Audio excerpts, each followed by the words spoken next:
on into the Utah Blockcast. I'm Steve Bartle, Utah insider for KSL Sports.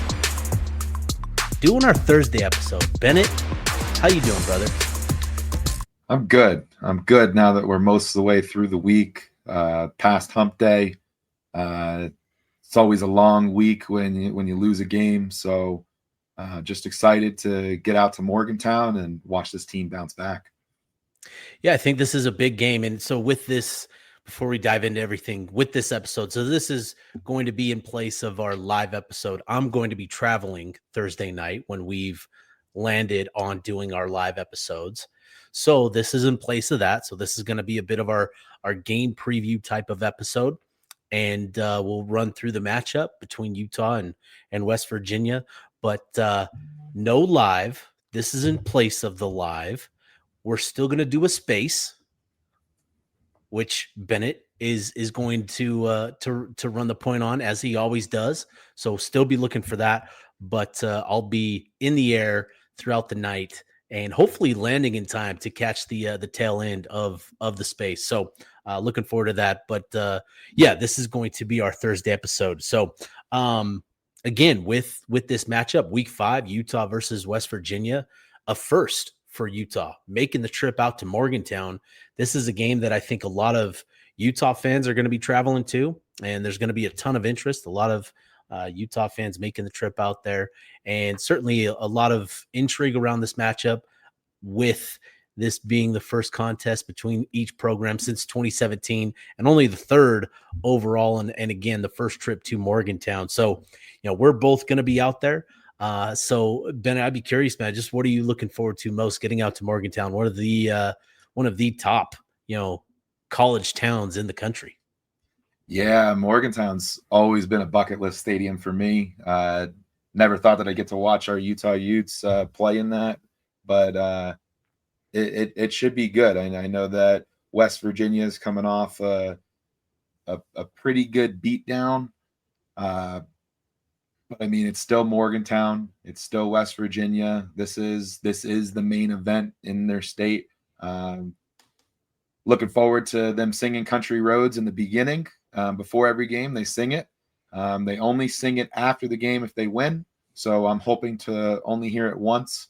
But yeah, just really excited to see one of the elite college towns and check a bucket list stadium and experience off my bucket list.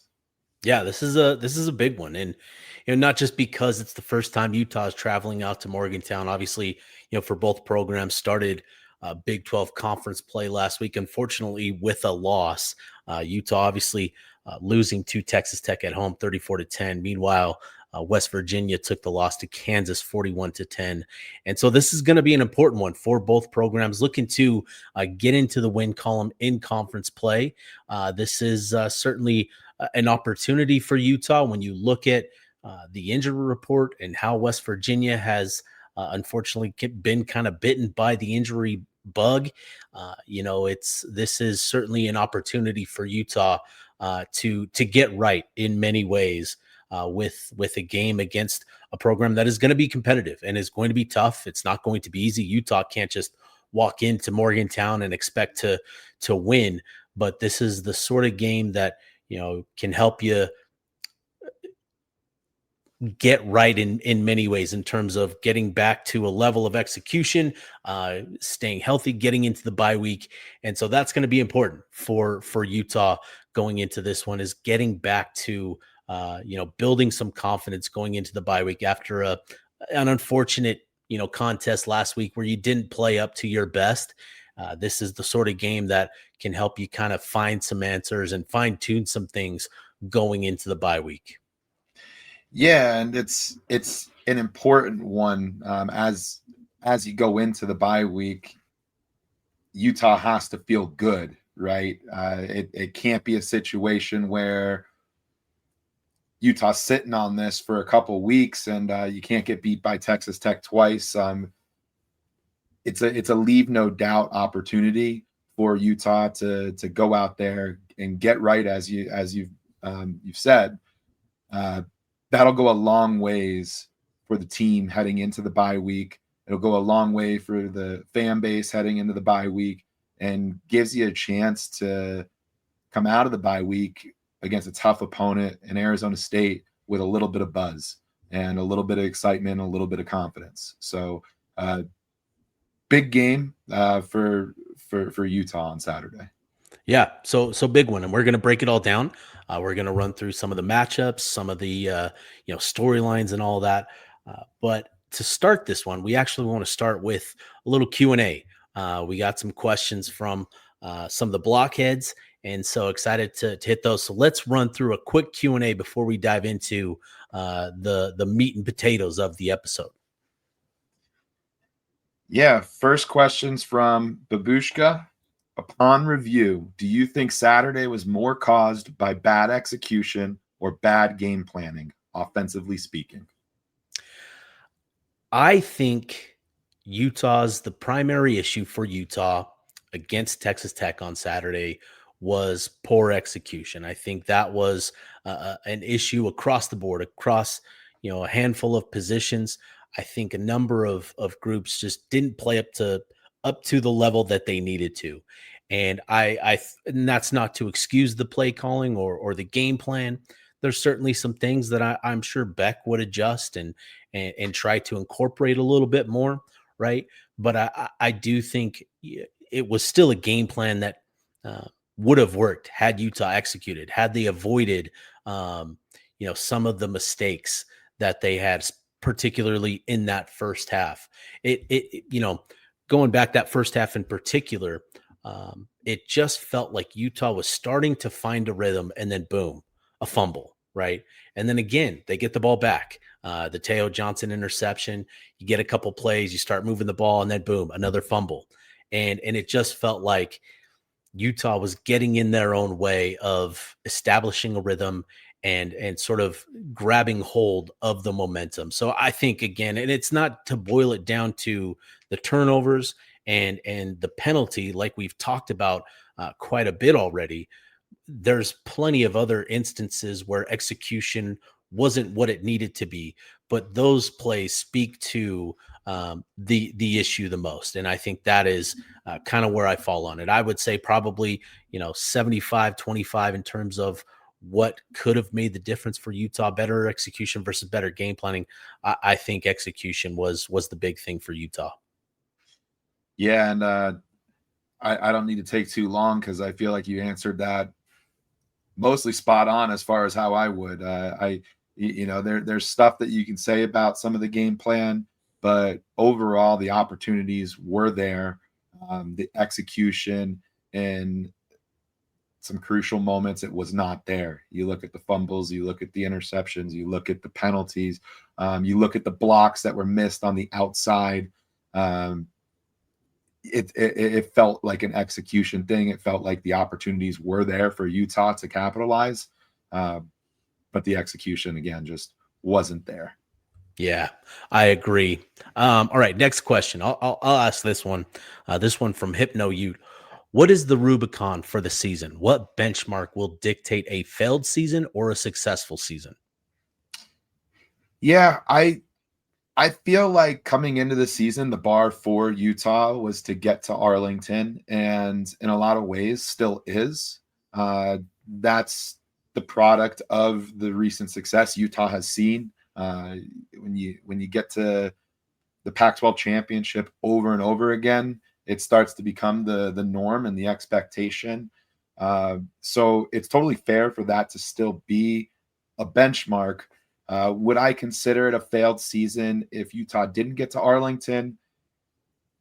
Would like to see something along the lines of how BYU and Colorado, they missed Arlington but put together pretty solid seasons. They had 2 conference losses.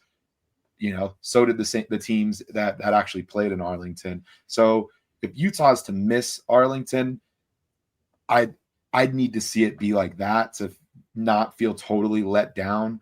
But I think a 9-3 season is still nothing to be ashamed of.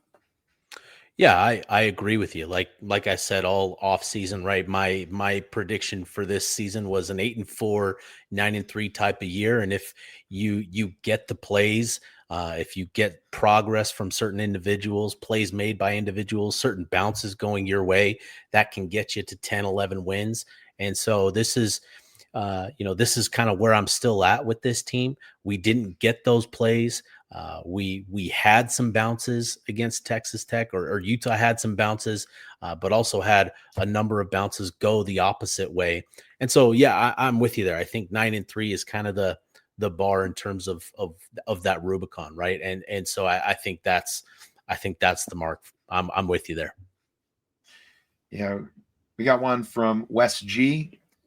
Do you think the staff knew John Henry Daly would be a monster after fall camp and were playing coy with the media? Or is this a genuine surprise even after fall camp? Yeah, I think they knew. I think they had an idea of what John Henry Daly was going to be this season. It was interesting, in fall camp particular. I remember a number of conversations where it was, it was all the talk was about Cash Dillon. It was about Lance Holzclaw and those guys. And John Henry Daly, he was like, he's had a nice camp, but it was never like he's going to be the guy. He's going to be the starter. And that was, across a handful of conversations, but I think it was mostly Utah being pretty cool. I think they had an idea given the burst at the snap, his motor. There were indicators I'm sure that they saw where they knew. And again in fall camp, you're going up against two really good offensive tackles, right? So I'm sure they had a pretty good idea of what they had in that group. Yeah, I'm going to take Wes's question one step further.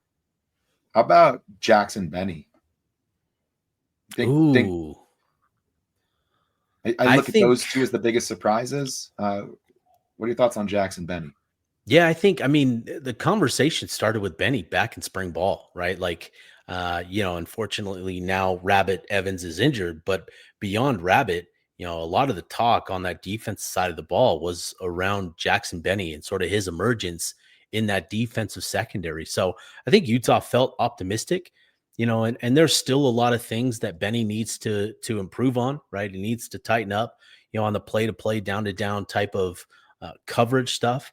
But in terms of his playmaking and what he's brought there, capitalizing on those opportunities, that's been a pleasant surprise for us.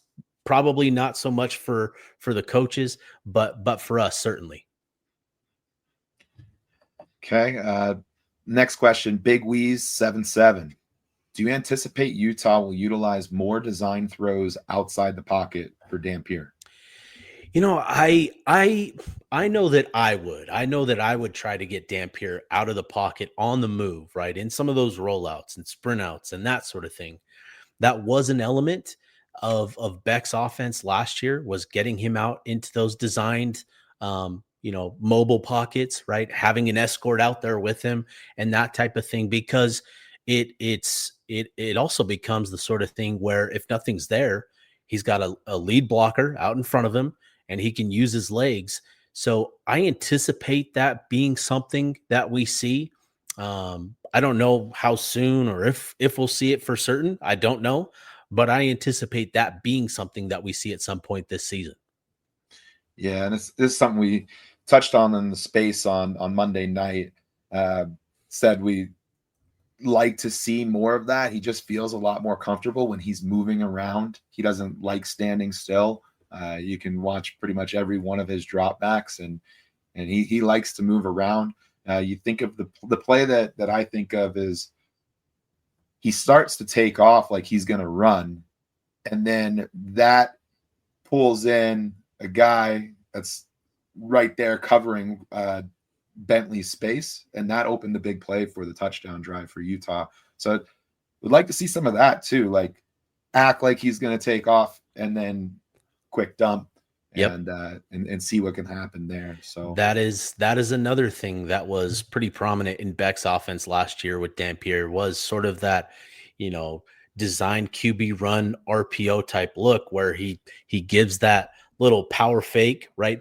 And then pulls up and throws it over the top of the defense. So there's still things that they can do and bring into the playbook that I think will emphasize the threat of Dampier and the run game. So we'll see. Next one, I've got the next question here. This one from Ragnar Ute. Obviously, we saw the defense run out of steam about 8 minutes too soon. Hypothetically, if Lander, Smith, and Benny aren't taking snaps on offense, do you think the defense has enough juice to hold on another series or two? Yeah, I think snap count hasn't been an issue for these guys. I know that's monitored pretty closely. They're not playing Travis Hunter levels of they're not getting Travis Hunter levels of usage. Right. So I would say no. That's also three guys on the defense. It's a lot more than that. With that being said, I'd like to see them be more prominent on the defensive side of the ball. Benny is maybe who I like the most to play two ways. I think he stretches the field in ways that we really need. As far as Lander goes, obviously you lose Hunter Andrews in the tight end room, so you get a little thinner there. But so I could see Lander making sense, but interested to see who steps up there. I know Otto Tia has been a name that's been thrown around. Be interested to see if JJ starts getting looks at that position again, but starting to go off the beaten path with the question. My answer is no. I don't think that them focusing solely on defense would have given the defense enough juice to hold on another series or two. Yeah, that's a tough one, right? I think there's so much more than going on in those final 8 minutes than just those three and those three having the extra juice to get it done, right? I think that's kind of the point here is it was the entire defense. It wasn't just those three. Lander played 74 snaps defensively, 14 snaps on offense. He led the way in terms of snap count for the team. Smith only played 57 snaps on defense, 14 on offense. And then Benny played 48 and 11 defense offense. So still, Snowden and Benny, they're keeping that snap count pretty low. With Lander, he's getting some work, and maybe that's an area that could have benefited Utah having Lander without those 14 additional snaps. But I don't think I don't think those snaps alone make the difference in the final 8 minutes. Maybe it makes a difference on a play or two and that sort of thing. But yeah, I don't know that it makes that big of a difference where you're eliminating, a touchdown drive or two or whatever it ends up being over the final three. I don't think it makes that big of a difference. All right, let's dive into the game now. Let's look ahead to West Virginia, some of the key storylines here, and then some of the matchups that we're going to be looking at. So, with this game again, like I mentioned, both teams are actually coming off a loss in week 4, the first conference game for both programs, and this is a bounce back opportunity for both teams. And Utah in particular, given the stage that they were on last week and the unfortunate result on the field with that 34-10 loss, I think this is really, really important, really, really vital for Utah to have a resounding response, after last week's result. And Whittingham's program, they've typically done a pretty good job of, bouncing back after losses, but last year taught us that you can't just take it for granted.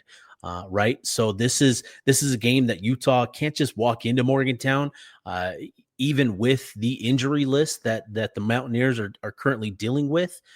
You can't just expect to go in there and get a comfortable win.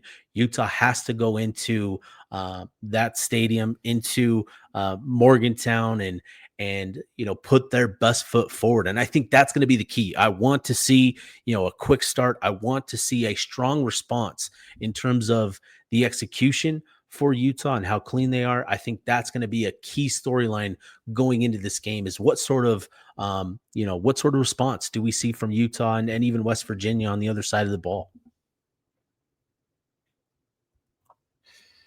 Yeah, another thing that interested in seeing is just not seeing, but something that's necessary is that fan mindset reset. So we all know that the players and the coaches they catch what goes on social media, and there's small segments of the fan base that are still dragging feet, but I think overall the fans have been really good about moving on from last week's frustrations and focusing on what's ahead. When we run the post game, and we get into the space and you start hearing from Utah fans, and little bit of sky is falling on Saturday, which is natural after a loss, especially with the offensive woes Utah has seen the last couple of years. A lot of people feeling like that's back, and then you get into the space on Monday and you start talking with the fans, and they start to sing a little bit of different tune as they digest that loss, and they start to see that that's one game against potentially, as it stands right now, the best team in the Big 12. And you start to realize, hey, Utah was down by 3 points with 8 minutes to go. Utah had plenty of opportunities to be in that game, take that game. It felt like it was there for the taking the whole time. And dwelling on Texas Tech isn't going to help anything. We have now Utah's moving into West Virginia, and it's an opportunity to get right, get back on track, and go into the bye week 4-1, come out with an opportunity against a good Arizona State team, and you start rattling off wins and you forget about things pretty quickly. If Utah sits at, it all starts this week with rattling off wins. If Utah's able to get 3 in a row here and they're sitting at 6-1 after the Utah BYU game in Provo, I think everybody in the fan base would be okay with that 6-1 mark. So everything's still in front of Utah, and it's important to keep that in mind and to keep that mindset, because again, the overall fan sentiment that's going to leak into the locker room, and the players and the coaches, they see that, they feel that, they feed off of that. So overall, Yeah. though, good to see Utah fans pulling it together. Yeah, and again, I think the response this week from Utah, I think, will play a big role in terms of the vibes, for the fans and the fan base and all of that, in sort of reinstilling some optimism and confidence in this team moving forward. And then the final thing here, obviously, is going to be the spotlight on the quarterback position, and for very different reasons, right? With West Virginia, they're dealing with pretty significant injury news with Marchiol and sort of his foot injury and what he's dealing with. What is that position going to look like with Jalen Henderson potentially being the guy to lead the Mountaineers this weekend, and then with Devin Dampier, obviously. Again, going back to last week, the spotlight was on Utah. It was on Dampier, and he didn't have his best game. And I think obviously, we've now now officially learned that there was an injury that kept Dampier out of practice last week. That probably played a role in how he performed on Saturday. It does sound like he's in a better place with his injury, and it sounds like he has practiced. And I'm curious what sort of impact that is going to have. So there's going to be a spotlight, on Dampier and on this quarterback position in this game, and I think that's going to be really interesting to see how it plays out this week. And again, we're going to talk a lot about Dampier and sort of the matchup here, but I think that's going to be an interesting one to monitor this weekend. So let's now that we've gotten through the storylines, let's get through some of the stats and the matchups here with this contest. Because, again, looking at these two programs, I think there's some interesting matchups, to say the least. So let's start first with Utah's offensive line versus this West Virginia defensive front. And Ben, I'd be curious just to get your thoughts on the offensive line, obviously coming off, not their best performance against Texas Tech, but how do you feel about the line going into this game and sort of your expectations for this group? Yeah, I think the offensive line's got a bit of a challenge going against that West Virginia defensive front in terms of a pass rush. West Virginia has 13 sacks on the season, so that's good enough. That ties them for 14th in the country, but they're 3 sacks behind the leaders. So they do get pressure, they do get home, and that's going to be a challenge for Utah. We saw some of that with the Utah offensive line last week against Texas Tech. Talented front seven, was able to get home, was able to cause havoc. So it's that's the biggest question mark there. And if Utah's able to rise to the occasion, the offensive line's able to not be as shaky as they were against Texas Tech, that's going to give Dampier more confidence, and we're going to be able to do more. So just hoping to see some improvement against a defensive front that's just, they're not pushovers. Yeah. Yeah. And with this West Virginia defensive front, they don't have the first guy off the bus type of body types, right? The really impressive bodies. They've got some athletes, they've got dudes that fit the position, but it's really this scheme. It's this 3-3-5 stack scheme where, they're trying to get penetration, they're shooting gaps, they're slanting, they're stunting, they're doing a lot schematically to create openings. And this is going to present a unique challenge that, we didn't see a lot of against Texas Tech. That was really just a lot of mano-y-mano. Guy lined up across from you, and it's you on, one-on-one essentially is what that was last week. This one is going to be a bit more of a challenge mentally. And so I'm really curious to see how Utah's offensive line handles a lot of these stunts and twists and slants and all of that. This West Virginia front, they do a good job of generating pressure. Texas Tech leads the conference in pressures generated so far with 59. West Virginia is number 2 with 58. So I think that says a lot about this defensive front on the in the pass rush. They've got a couple guys that are in the top 15 in the conference in sacks, with Chase Wilson, a linebacker, Edward Vesterinen. He's I think he's from Finland or something. He's from somewhere European. Yeah, he's from Helsinki. He's a guy, big, 6'2", 280-pound type kid. And then Hammond Russell's another guy, 6'3", 212. And each of those guys have at least 2 sacks. Chase Wilson with 3 sacks. So they're going to disrupt a lot of things. They're going to create a lot of confusion, get into the backfield, shooting gaps and that sort of stuff.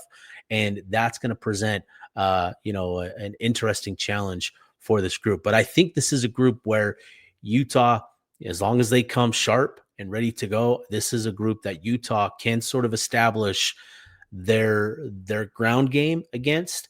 And we saw that last week with Kansas, taking advantage of some of that aggressiveness with the option attack as well.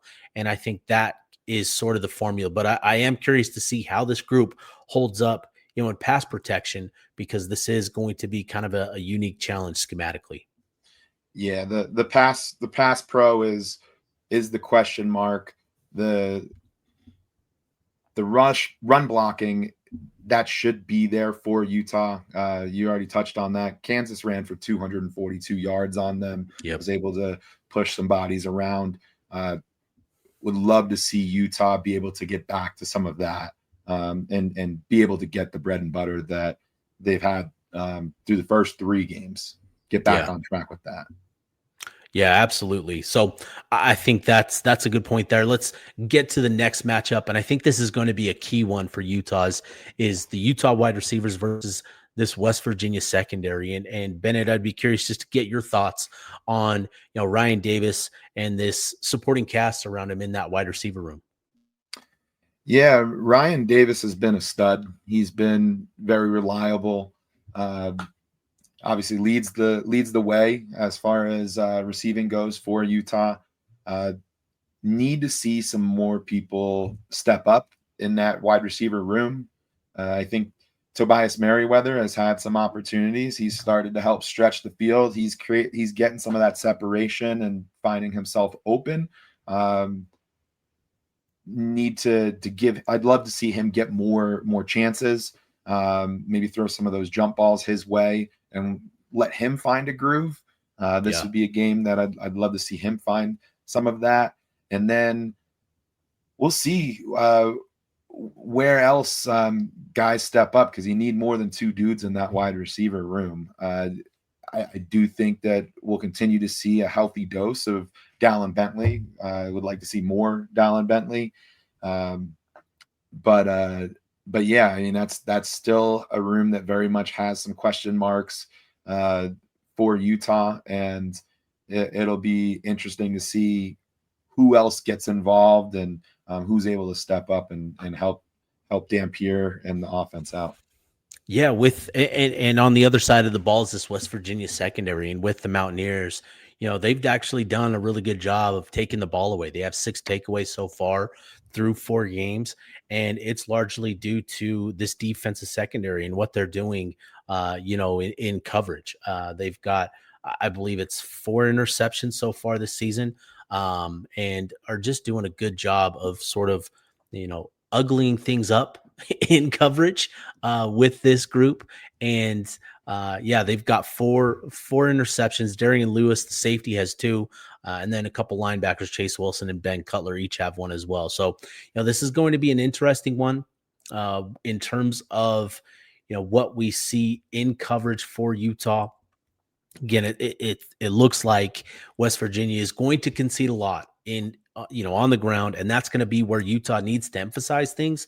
But given the conversation around Devin Dampier and the passing attack, it is going to be vital that Utah gets something going beyond Ryan Davis and even beyond Dallin Bentley, that they find some answers beyond those two going into this, in this game and coming out of it going into the bye week. So, in terms of, what West Virginia has, they've got Jason Chambers, who's, a pretty stingy cornerback. They've got Jordan Scruggs, the other cornerback, and then they play 3 safeties on the field as well. So that's kind of their 3-3-5 is 2 corners and 3 safeties, and it's pretty unique. And so they've got a couple guys, Kikarura Tarnu. Man, I should have practiced these names before trying to say them. But they've got some guys that can do some things in coverage. So this is going to be a challenge. But I'm with you, Bennett. I think this is really important for Utah to find some answers, in the passing game with this group in particular. Next matchup, West Virginia's run game versus the Utah front 7. And this is going to be a really interesting one because West Virginia, they've lost a couple running backs. The headliner there is Jaheim Wright, who, he was a guy that I voted for all conference. He was on the all conference preseason team for me. He was injured, I believe, in week 2 for loss for the season with the season-ending injury. And then, lo and behold, Ty Edwards emerged as kind of this big-time back for Pitt, ran for 141 yards and 3 touchdowns against the Panthers, and really was the key to West Virginia getting the win in the backyard brawl. But now he's sort of dealing with an injury. He was listed as questionable for the matchup on the initial injury report this week. So, there's not a lot of clarity in terms of who are going to be the guys, in this run game. But one thing I think there's kind of some intrigue around is the quarterback and Jalen Henderson and what sort of impact he can have, on the ground in the run game within this Rich Rod, offense. And he is a much better athlete than Nico Marchiol or Marchiol. And I think that is going to be an interesting dynamic, is accounting for Jalen Henderson, the quarterback, and making sure to limit him as well. So there's some question marks around the running backs, but I think there's some optimism from West Virginia's side of things with how Henderson fits in this option attack. And I think that's going to be a key element for Utah to hone in on. Yeah, no, absolutely. And that when you look at Utah's front going against that West Virginia run game, Jalen Henderson is really what that's the question for me coming into this. Is Utah going to be able to contain some of that? I think back to the Will Hammond 32-yard quarterback run that really broke Utah's back Yeah. last week, and need to make sure that Utah's paying respect to the quarterback run game, because when Jalen Henderson came in last week against Kansas, he ran all over them and got the first touchdown of the game. Albeit the game was over at that point. It was a lot to a little. We're into the fourth quarter at that point, but still, I mean, he was able to run it really well. And if Utah's able to contain that, um, that's going to bode well for the Utah defense. As far as the run game in and of itself, it's another challenge. The West Virginia is averaging about 220 yards per game on the ground, which is good for fourth in the Big 12.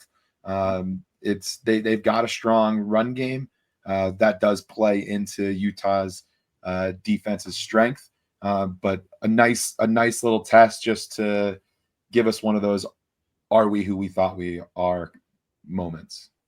Are we who we thought we were moments. Are we who we thought we were?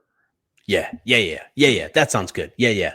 And then to while we're talking Jalen Henderson, obviously he is kind of dynamic as a runner, and I think that was clear. That was evident in the limited opportunities he had against Kansas. And when talking with Mike Asti of West Virginia Now Sports, on the episode that published Wednesday, he raved about his athleticism and what he could bring, but also raised significant concerns about what he is as a passer. And so this is a game when we're talking about the defensive side of the ball, Utah's done a good job of taking the ball away, of getting some interceptions, this season. And yet there's still a lot of things that this group, the defensive secondary in particular, need to tighten up on. Obviously, the pass rush has been dynamic with John Henry Daly and generating over or close to 50 pressures so far through 4 games. You can count on the pressure, the pass rush to be effective in this one. But again, it's going to come down to the secondary, and I think tightening some things up. So to me, when we're talking about Jalen Henderson, the run game and the passing game, I think this is a big moment, a big week for this Utah defensive secondary to come out and play a really sharp game. I think that's going to be important because, Henderson hasn't proven much as a passer. There are a lot of concerns and doubts about his ability in that game, in that phase of the game. And I think you don't want to be the group to allow him to generate some momentum, build some confidence. You want to be the group that takes that away, that takes advantage of opportunities to take the ball away. And I think that's going to be a big key for this defensive secondary. Absolutely. And there's going to be opportunities. Utah's tied for third nationally with 6 interceptions on the season. Jackson Benny has the 3 himself. There's still a lot of room for him to improve as far as technique goes and whatnot. But the secondary's been one of the bright spots. Another thing that I feel like I need to see is better angles and tackling in the secondary. The angle of pursuit is a little bit rough, and some of the tackles in the secondary. Also, you look at the UCLA game. That's where UCLA was able to score a touchdown. Tackling is where Texas Tech was able to get it going. They got a touchdown on their first possession due to some angles and some tackling. So need to see some of that cleaned up, but I think there's a lot of opportunity for the secondary to cause chaos, and Jalen Henderson, Utah's going to force him to throw it, and there's going to be opportunities with the Utah pass rush to get Jalen Henderson in position to make mistakes, and Utah has been excellent at capitalizing on that thus far this season. Yeah, and again, to that point, I think a big key to forcing some of those mistakes to this point of the season has been Utah's defensive line getting pressure on the quarterbacks, on opposing quarterbacks. And I think that's going to be a big key this week as well. And obviously it starts on first and second downs by limiting success there, getting into those passing situations where that the quarterback is going to have to drop in the pocket, take some time to allow routes to develop. And, we saw John Henry Daly, have his coming out party the last couple weeks with the plays that he's made. He's got a couple strip sacks, and he's just been really, really impressive. And I think this is another opportunity, not just for him, but for Utah's pass rush to really make a difference. And the key here is it's going to be about stopping the run, limiting the success on the ground to have that green light on third downs to get after it. So it all kind of plays a part, hand in hand together. On the defensive side of the ball, pass rush benefits the secondary benefits the pass rush, and it all gets back to stopping the run on early downs to have those opportunities. So Bennett, I'd be curious just with this, given kind of the history between Kyle Whittingham and Rich Rodriguez, right? Going back to Rich Rod's time at Arizona and even beyond that, I'm sure. But what do you make of this matchup? These two coaches being back on the field together. We all remember Rich Rod reactions and stuff. We all remember those fondly. There's been some doozies over the years. Certainly something I think a lot of Utah fans will be interested to see. But just what are your thoughts on the coaching matchup? Yeah, I mean, for Rich Rod, this is one that he's going to be motivated to put some stuff on. He's had some success against Witt over the years. It's this is a moment for Rich Rod to say, hey, this season isn't a throwaway. We're here to win some football games. I know, who I'm going to the game with a West Virginia fan, and he's very much like, we already beat Pitt, and that's all that matters. Then we got crushed by Kansas. We don't stand a chance. And it's like, I don't know. I don't think Rich Rod's singing that tune in the locker room. He's going to find ways to take this personally. He's a good coach. He's going to try to put his offensive hands all over this one. And we'll see. Yeah, we'll see. And again, with these two teams, and with Utah specifically, with West Virginia having the injury report that they do, with the guys all on that list, there's a lot of guys that could potentially be out of this game that could impact, how West Virginia calls plays, how they go about some of the things that they have done through the first 4 games. So I think, Morgan Scalley, Jason Beck also need to be on their P's and Q's, ready to adjust over the course of the game. So I think that'll be interesting as well. So, all right, we've talked about the matchups and sort of the importance of each matchup. I wanted to bring back the winning recipe. We missed it last week. We talked about the matchups, and this has been fun to talk about sort of what we view as the keys to a Utah win. So Bennett, I'll give you the mic first. Just what is the first key in your winning recipe for Utah this weekend? Yeah, I think every team from here forward is going to try to replicate that blueprint that Texas Tech laid out for everyone else.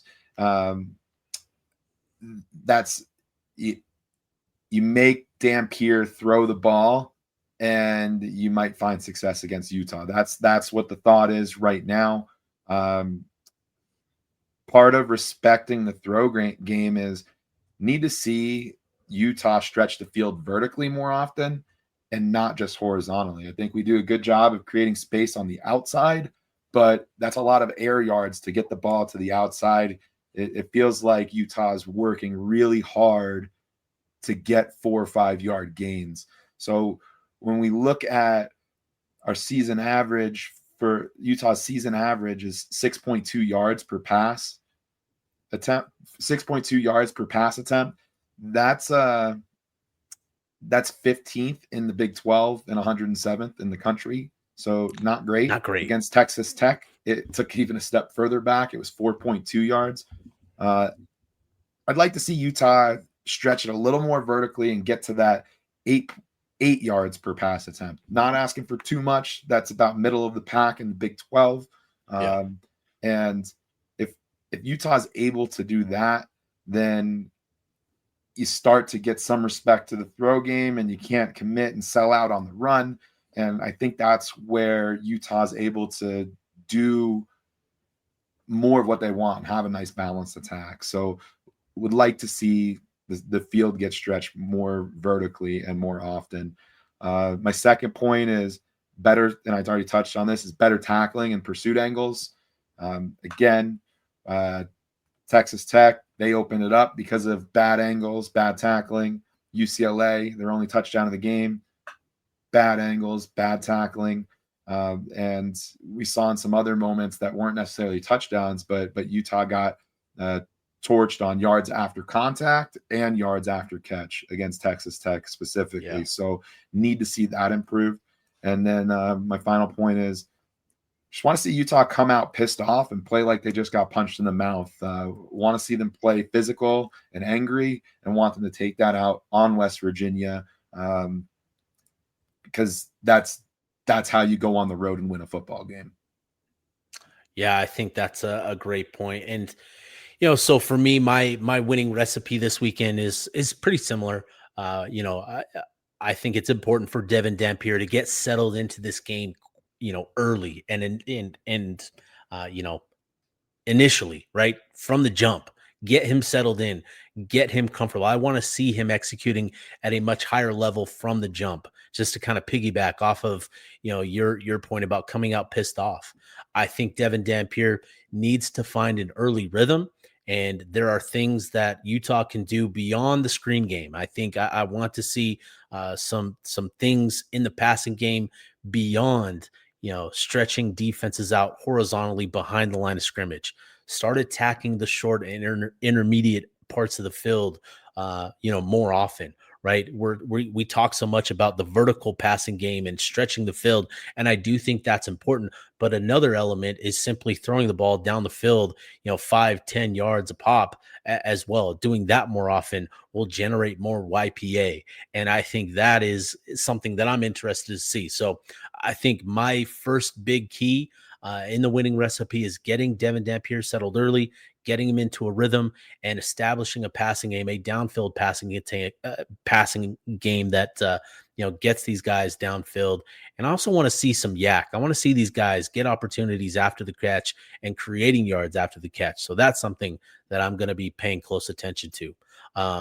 Key number 2 for me: win the turnover margin. And this is more about eliminating your own turnovers, right? Utah had 4 last week. They took the ball away twice. And if you eliminate a couple of those turnovers at the very least, you give yourself an opportunity, 2 opportunities to get it into scoring range, and that could have changed the entire complexity of that fourth quarter. So eliminate your turnovers, because that is going to impact so much more beyond just not putting the ball on the ground, right?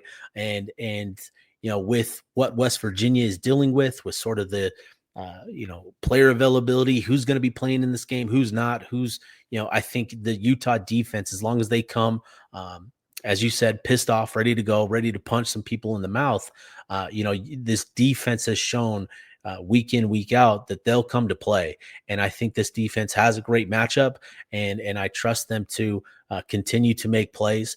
But I think this is important for the Utah offense to protect the ball, get back to playing efficient football, and capitalizing on those scoring opportunities. And then the final thing for me, this isn't a key to a win. Like if Utah doesn't score 14 first quarter points, I don't think it means like they're set to lose. But it would be nice just again to kind of piggyback off of your point of coming out strong. And I think getting a couple scores on the board in that first quarter, it would be nice to see, especially given the slow start last week. I think that would really do a lot for all of this entire conversation around Utah football right now, and what it's been the last couple of days. How we started this episode talking about needing to have a resounding bounce back performance, what it would mean for the fan base. I think getting out to a strong start getting some points on the board in that first quarter. I think that is a huge key and would do so much for everybody involved here with Utah football. So I think that's going to be a key for me that I'm going to be paying attention to. And again, it just gets back to your point of coming out, playing pissed off, and like you want to punch some people in the mouth. Absolutely. And to be determined if the winning recipe not happening last week had anything to do with the result on the field. We'll see. We'll see. We are 0-1 when we don't talk about the winning recipe, and that's a record we obviously we're going to respect. That's why we brought it back. That's exactly why we brought it back. So yeah. All right. Let's wrap this one up, Bennett, with a quick run through over-unders and a score prediction. So we've got 10 over-unders for this game, and so let's run through it real quick. So over-under, Devin Dampier passing yards at 235 yards. Over. I'm going to go over slightly. Number 2, Ryan Davis receptions, 6.5. Over. I'm going to go under, actually. Because I want to see others involved, and I hope that's the case. So I'm going to say under. Next one, Wayshawn Parker carries, over under 15. Over. I will also go over. On that. Number 4, John Henry Daily sacks, 1.5. He's going to get 1, but he might get 2. I'm going to keep it rolling with the overs. I was hoping you would go under so I could go over. I will say a collective effort, and I'll stick with over. I think John Henry Daily gets 2. I think he gets 2 in this game. All right, Utah rushing yards total, over under 250 yards. I'm going to go under, but not because we can't, but because there's going to be an emphasis on throwing the football. I will go under as well. Yeah, I'm going to go under. Yeah. All right, number 7, West Virginia's leading rusher, over under 60 yards.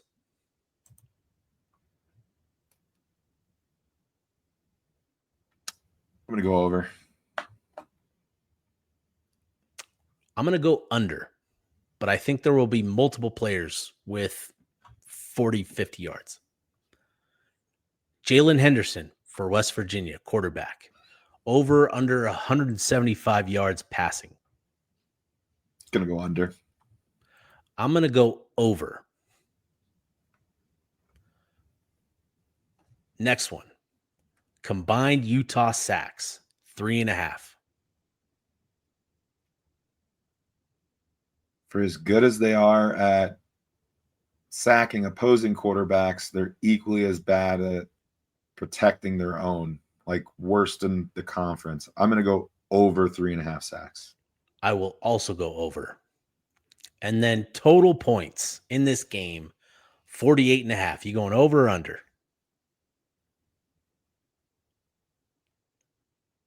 Yeah, that's actually a really good over under.